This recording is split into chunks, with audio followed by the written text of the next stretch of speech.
Hopefully you can see outside my window. It's pouring outside right now, but here's 21.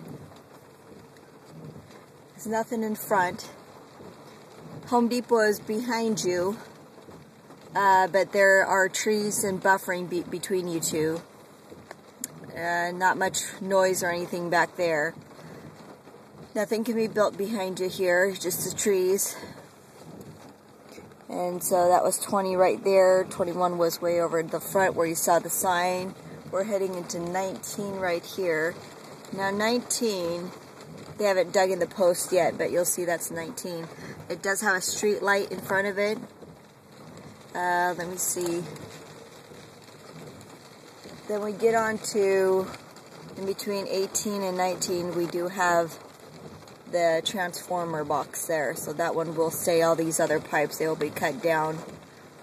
Let me see. And then 17, nothing here also. Okay. So 17 to 21. We go to the next stop.